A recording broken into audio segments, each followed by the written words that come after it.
What's your take on vision or strategy? What are you looking at as far as niching down and areas that you're focused on? Yeah, I mean, so there's a lot of different ways that you can do this. I think that like my philosophy is all around what have you been good at thus far? Mm. Like I said, the initial approach is always let's send a ton of mail to a bunch of different counties.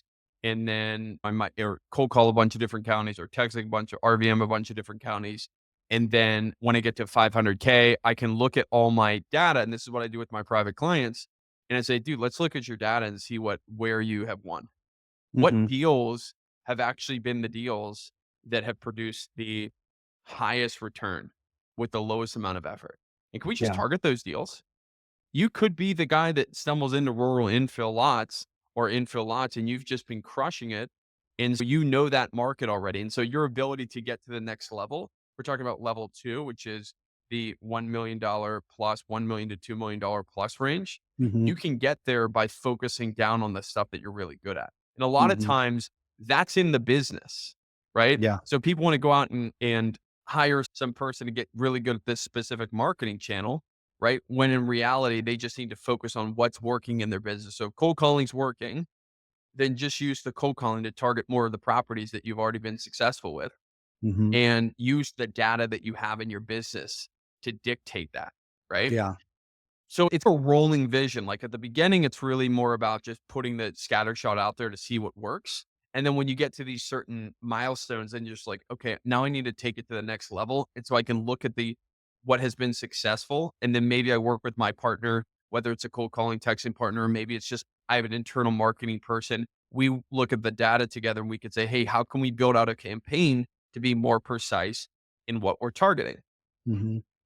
Yeah, that's a Nassim Taleb, one of my favorite economist philosophers. He talks about via negativa, but addition by subtraction, but basically getting rid of stuff in your business so that you can drill deeper into other stuff makes a ton of sense. I mean, classic 80/20 too. Like, where's your money coming from? Do more of that. Yeah, dude, it's see, this is the thing. It's simple. We all know it, but we just don't do it, Yeah.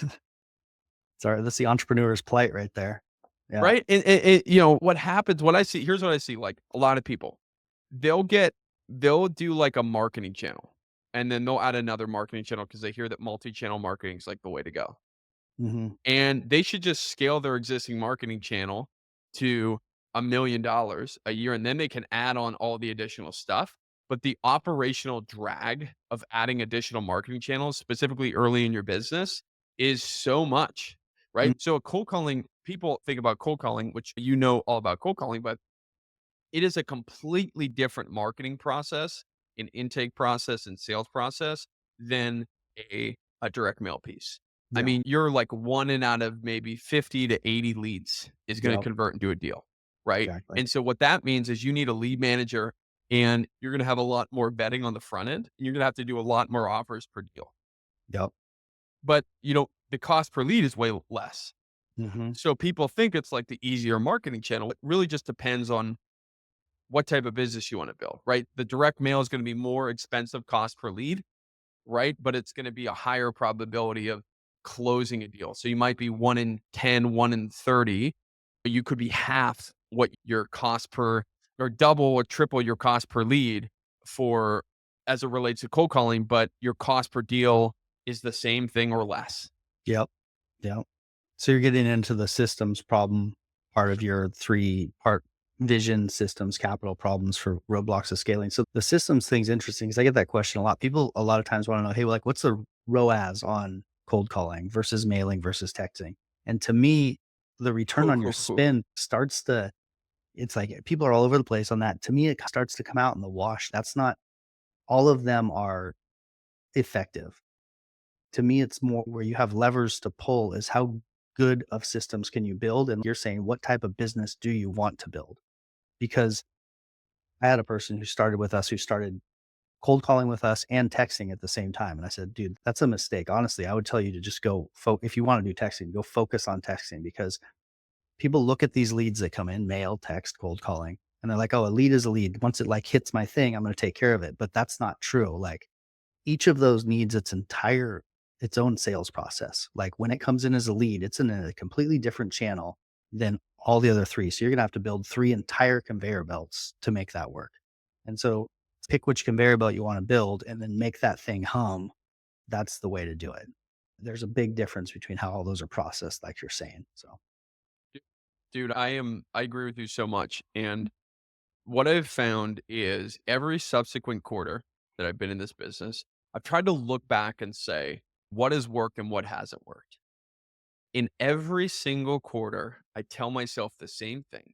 And I think I'm finally going to do it this quarter, which is just focus on one thing.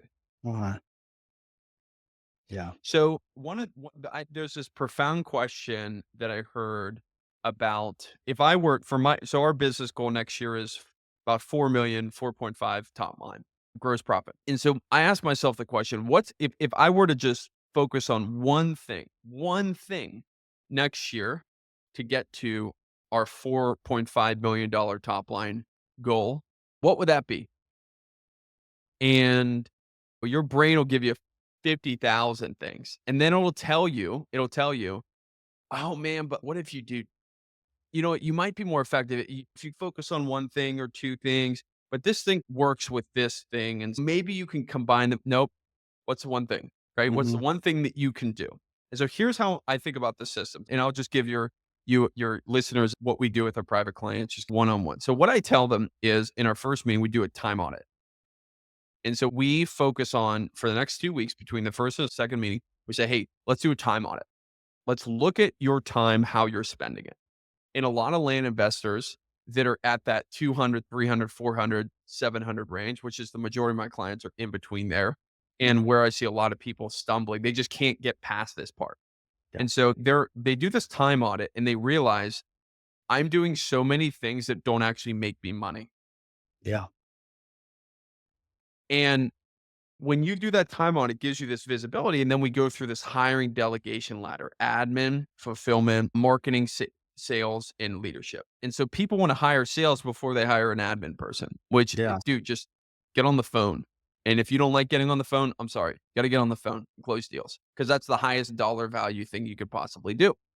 And then after we do that, so we do this time on it, and then we check out the delegation line and we say, hey, where can we bring someone in to support you to get to your next level? After we focus on that, is okay, so then what's the actual constraint for us to get to our next level? And so there you have entrepreneurs like Alex Ramosi that really popularized this concept, which is from The Goal.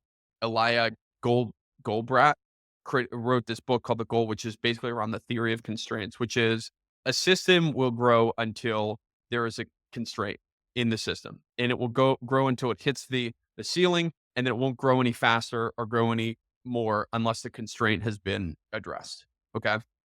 So let me tell you about a constraint that we were dealing with. So we were dealing with the constraint of like our cash conversion cycles were very slow, right? Which essentially we cash conversion cycles, the time it takes from a lead to convert into a dollar sign, right? And your ability to shrink that is directly related to your ability to scale. So imagine if you can buy a deal, buy 4 deals and sell 4 deals per year at 15K versus buy 2 deals a year at, let's say 20K.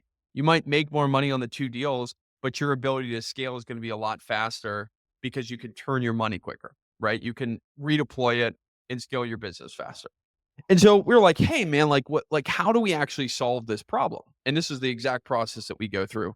Um, okay. So we solve this problem by, is it building a dispositions department? Is it like actually physically going out and actually building a department that helps us with selling deals faster? That could be a thing that we do. Maybe Partnering. it's just market selection There you go.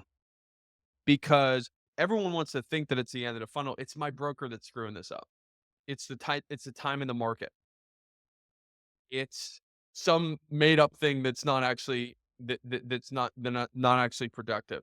Or I need to create my own disposition department. Maybe not a bad idea depending on your scale. But I got a deal under contract for $40,000. This was 2 weeks ago. Okay. Hmm. We thought it was going to go sell for 80,000. Hmm. Guess what it sold for? 70. 140K Crushing it. in Okay. 24 hours. Whoa. So And you got so a nice market. so we got the good market, and so it doesn't matter what the broker is. If you have a good market, you can sell your deals faster. And so what we realized is we could spend this quarter, Brandon, focusing on building out a disposition department, which by the way, I hired someone to do that. So, but the highest paid employee, should spend my time on data and market selection and getting more precise in the things that we're targeting. And so that's like a constraint analysis